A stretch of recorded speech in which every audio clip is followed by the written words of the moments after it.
نہیں نہیں ساجد بھائی، بات پیسوں کی نہیں ہے، یہ تو اپنے گھر کا کام ہے. آپ ایسا کریں، مجھے اپنے گھر کے سب ڈاکومنٹس بھجوا دیں، میں کل ہی اپنا کام شروع کر دیتا ہوں. یہی تو مسئلہ ہے، جب تک وہ اس دنیا سے جائیں گے نہیں ڈاکومنٹس نہیں مل سکتے. نہ مرتے ہیں نہ جان چھوٹتی ہے. ساری زندگی نہ کوئی جائیداد بنائی نہ کاروبار کیا. جی آ جا کے گاڑی تو ہے، وہ بھی کہتے ہیں کہ اپنے جیتے جی بیچنے نہیں دوں گا. ایک ہی بات کی ضد لگا رکھی ہے، کہتے ہیں کہ میرے جیتے جی مکان نہیں بکے گا اور مرنے کے بعد بھی حصہ شریعت کے مطابق تقسیم کیا جائے گا. اگر ہم بہنوں کو حصہ دے بھی دیں تو کس منہ سے ملیں گی وہ پھر ہمیں؟ جینا مرنا تو ختم ہوا نا پھر. بہنوں کا حصہ تو ایسے کہتے ہیں جیسے ہمارے لیے فیکٹریاں بنگلے چھوڑ کے جا رہے ہیں. جی وکیل صاحب آپ کوئی ایسا پیپر تیار کریں کہ مکان ہمارے نام ہو جائے. بہنوں والا معاملہ ہم دیکھ لیں گے، ہمیں بھی تو اپنی زندگی سکون سے گزارنی ہے نا. نہیں نہیں ساجد، ایسا نہیں ہوتا. مرنے کے بعد قانونی اور شرعی طور پر بہن کو حصہ دینا ہوتا ہے. اس کا کوئی اور حل ہے تو بتائیں، ایسے تو ہمارے ہاتھ کچھ نہیں لگے گا. ہاں ایک حل ہے، باپ کے جیتے جی ان کا مکان اپنے نام لکھوا لیں. اس کے لیے کیا کرنا ہوگا؟ زیادہ کچھ نہیں، میں آپ کو ایک پیپر تیار کر کے دوں گا، اس پہ صرف دستخط کروانے ہوں گے. ٹھیک ہے. بہت مشکل کام ہے. خیر، گھی سیدھی انگلی سے نہ نکلے تو انگلی ٹیڑھی کرنی پڑتی ہے. دیکھ لیں، جیسا ٹھیک لگے مجھے بتا دے گا، میں حاضر ہوں. ابھی مجھے ایک میٹنگ کے لیے جانا ہے، دیر ہو رہی ہے.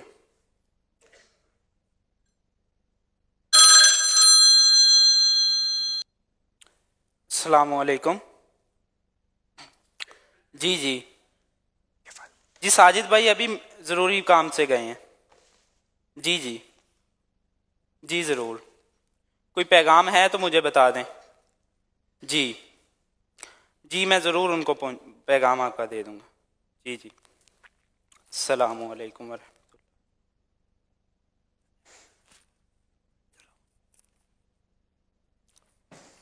میری بات تو سنو بیٹا، ایسا نہ کر، میں آپ کو بول رہا ہوں ایسا نہ کر.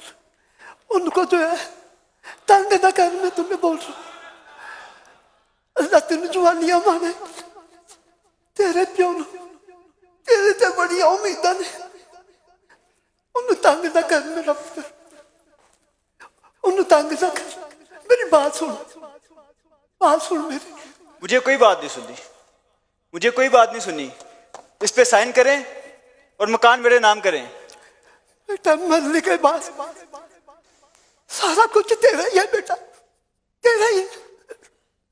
اگر یہ بات ہے تو بہن کو اس میں کوئی حصہ نہیں ملے گا، ان سب کو بتا دیں.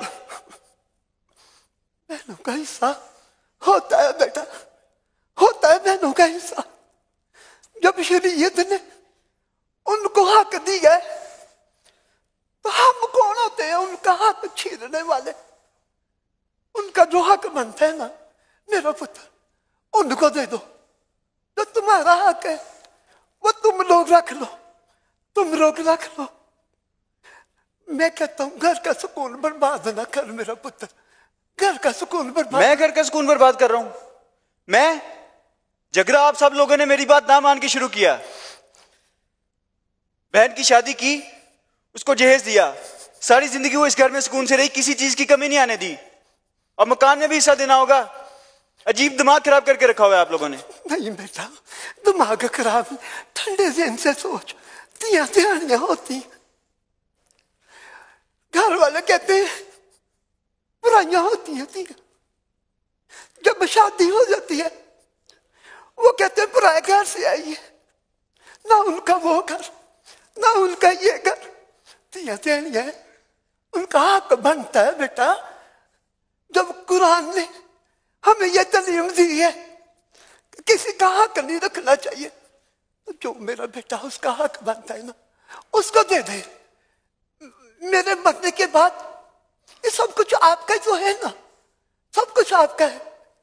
میں کہتا ہوں اس کو چھوڑ دے، جو اس کا حق بنتا ہے اس کو دے دے.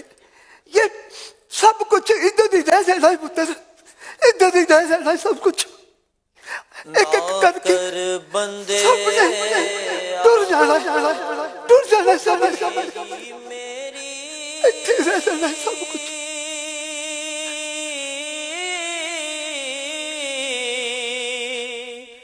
نہ میری نہ تیری اے دنیا چار دہاڑے اے جوگی والی پھیری اے دنیا چار دہاڑے اے جوگی والی پھیری نہ اے مال خزانے تیرے نہ اے مال خزانے تیرے نہ حسن جوانی تیری جس دامال اس لے جانا اے تینوں ایویں ہرس بدھیری جس دامال السلام علیکم ورحمۃ اللہ وبرکاتہ. کیسے بابا؟ وعلیکم السلام آپ بھی مجھے کیسے ہیں آپ؟ ٹھیک ہیں؟ خیریت سے؟ چنگے ملے تھے آگے کیا ہو گیا بابا جی؟ اب پچھلے پروگرام میں بھی پریشان تھے. یہ وہی بیٹا جو باہر گیا تھا واپس آ گیا؟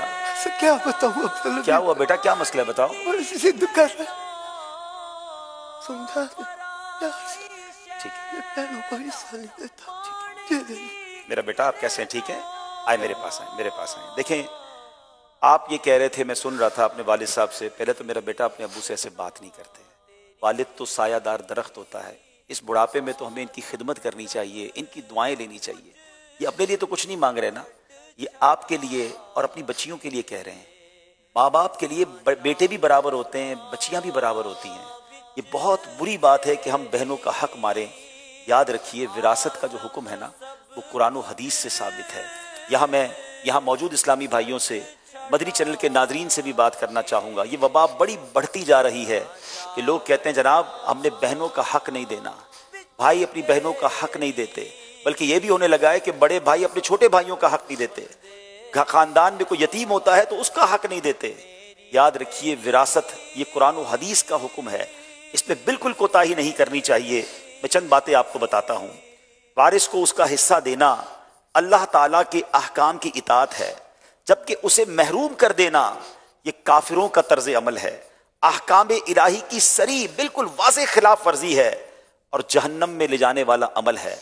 اللہ کریم قرآن مجید میں ارشاد فرماتا ہے وَتَأْكُلُونَ التُّرَاثَ أَكْلًا لَمًّا وَتُحِبُّونَ الْمَالَ حُبًّا جَمًّا.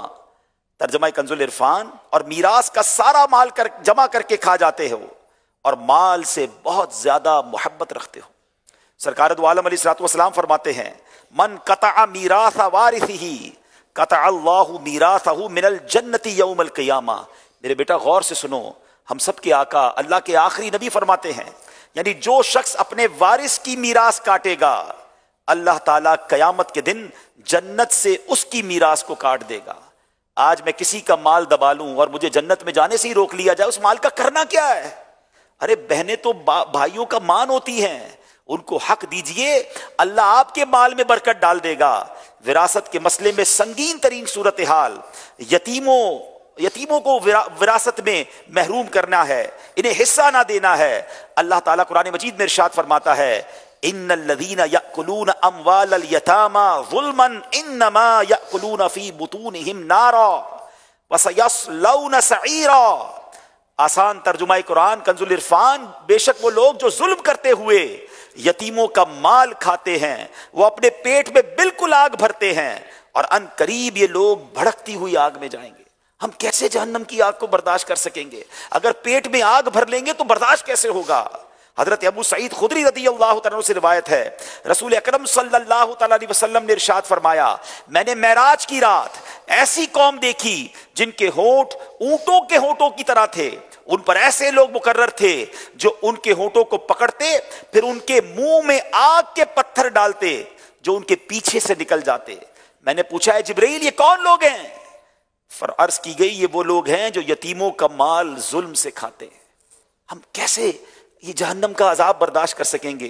اے میرے پیارے اسلامی بھائیوں، مدنی چینل کے ناظرین، یہ تو ہم نے ایک فرضی خاکہ کیا ہے، مگر دل دکھتا ہے جب یہ باتیں سنتے ہیں۔ ہمیں لیٹر آتے ہیں، میسیجز آتے ہیں، ان بہنوں کے میسج آتے ہیں کہ ہمارے پاس کھانے کو نہیں ہے، ہمارے بھائیوں کے پاس فیکٹریاں ہیں، گاڑیاں ہیں، مگر کہتے ہیں تمہیں وراثت میں حصہ نہیں ملے گا۔ آج نہیں دو گے کل کیسے جواب دو گے؟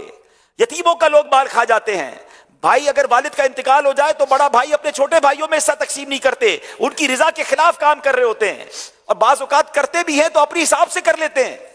ایسا نہ کریں، یہ خاندان، یہ بھائی بہن تو ہمارا خون ہے۔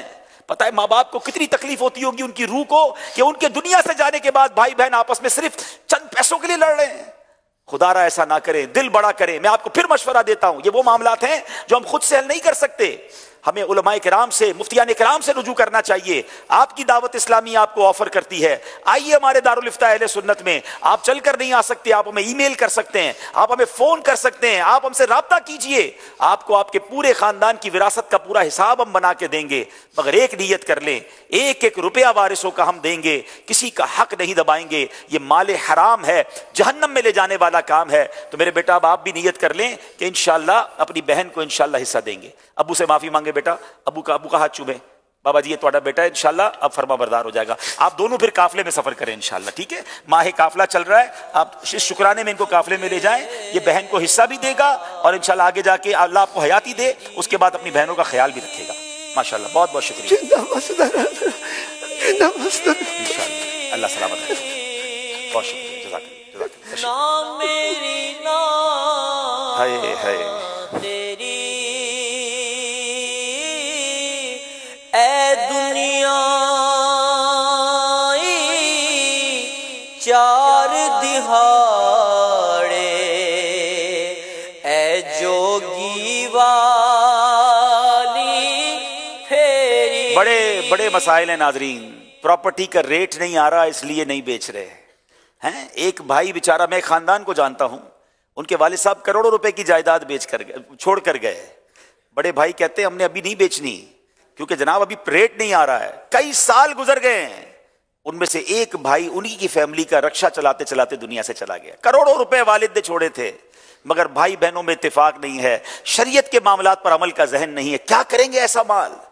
خدا کے واسطے شریعت کے حکم کو مانیں، یہ اللہ رسول کا حکم ہے، اور جائیے علماء کرام کے پاس۔ فوراً اگر کسی کا انتقال ہوتا ہے تو اس کے تمام جو ترکہ ہے اس کو علماء کرام کو بتائیں کہ یہ میت نے چھوڑا ہے، اب بتائیے ہمیں کس طرح اس کو تقسیم کرنا ہے۔ یہاں میں والدین سے بھی عرض کروں گا، یہ وہ والدین، عموماً ان گھروں میں یہ پرابلم ہوتی ہے جہاں والدین دنیا تو بہت سکھاتے ہیں، کاروبار تو بہت سکھاتے ہیں، مگر دین نہیں سکھاتے۔ اگر بچوں کی دین کے مطابق تربیت ہو جائے، قرآن و حدیث پڑھنے والے اور علم دین والی اولاد بن جائے، تو پھر وہ بھائی بہن جڑے رہتے ہیں، وہ پیار سے رہتے ہیں، وہ شریعت کے احکام پر عمل کرتے ہیں۔ اللہ ہم سب کو اپنی اولاد کی بھی بہترین تربیت کرنے کی توفیق عطا فرمائے۔ آج یہ جو سمجھ لیجیے خاکہ تھا، بڑے دکھی دل سے ہم کر رہے ہیں۔ ہم نے یہ جب پلان کیا تھا اس وقت بھی یہی تھا کہ کاش کسی ایک بہن کو اس کی خوشی مل جائے، کسی ایک یتیم کو اس کا جو حق کسی نے مارا ہے اسے مل جائے، ہماری مغفرت کا اور ہمارے لیے صدقے کا یہ باعث بن جائے۔ اس پیغام کو عام کیجیے گا، بلکہ اس خاکے کے جب ہم ویڈیو کلپس بنا لیں گے تو پلیز اس کو آپ شیئر بھی کیجئے گا۔ نہ جانے کیا کیا لوگ شیئر کرتے ہیں۔ یہ دعوت اسلامی والے ہمیں شارٹ کلپ بنا کے قرآن و حدیث کی باتیں، عشق رسول کی باتیں، شرعی احکام کی باتیں بتاتے ہیں، اس کو شیئر کیا کریں، کوئی عمل کر لے گا ہمارے لیے بھی انشاءاللہ صدقہ جاریہ کا باعث ہوگا۔ صلو علی الحبیب صلی اللہ تعالی علی محمد۔